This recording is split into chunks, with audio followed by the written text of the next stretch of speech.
कोल्हापुरातील पापाची तिकटी इथल्या कलामंदिरनं आजवर अनेक कलाकार घडवले आहेत.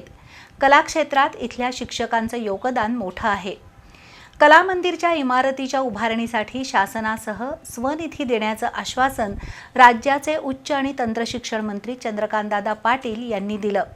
रविवारी पापाची तिकटी इथल्या कलामंदिरच्या GS माजगावकर कलादालन आणि वार्षिक चित्रशिल्प प्रदर्शन उद्घाटन कार्यक्रमामध्ये ते बोलत होते. कोल्हापुरातील पापाची तिकटी इथल्या कुंभार मंडपामागे कुमावत सेवा संघाचं कलामंदिर महाविद्यालय आहे. या महाविद्यालयानं चित्र आणि शिल्प क्षेत्रात भरीव योगदान दिलंय. कालानुरूप या इमारतीचं नूतनीकरण होणं आवश्यक आहे.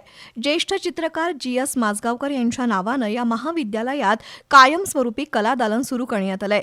रविवारी राज्याचे उच्च आणि तंत्रशिक्षण मंत्री चंद्रकांतदादा पाटील यांच्या हस्ते आणि वारणा विद्यापीठाचे कुलगुरू डॉक्टर दिगंबर शिर्के, कला संचालनालयाचे डॉक्टर शीतल इंगळे, ॲडव्होकेट अमित बाडकर, कुमावत सेवा संघाचे अध्यक्ष मारुतराव कातवरे यांच्या उपस्थितीत या कलादालनाचं उद्घाटन झालं.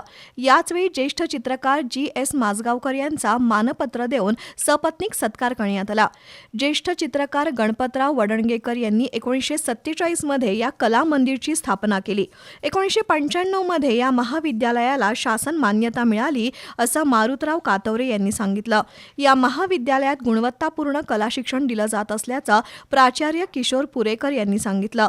तर ज्येष्ठ चित्रकार GS माजगावकर यांनी या महाविद्यालयासाठी अनेक कलाकृती भेट दिल्या आहेत.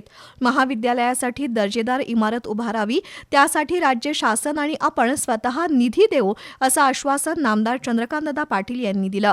यावेळी उपाध्यक्ष संभाजी माजगावकर, सचिव संजय निगवेकर, सदस्य डॉक्टर DD कुंभार, रवींद्र वागवेकर, विजय कुंभार, सर्जेराव निगवेकर, राजेंद्र वागवेकर यांच्यासह कला क्षेत्रातील मान्यवर उपस्थित होते.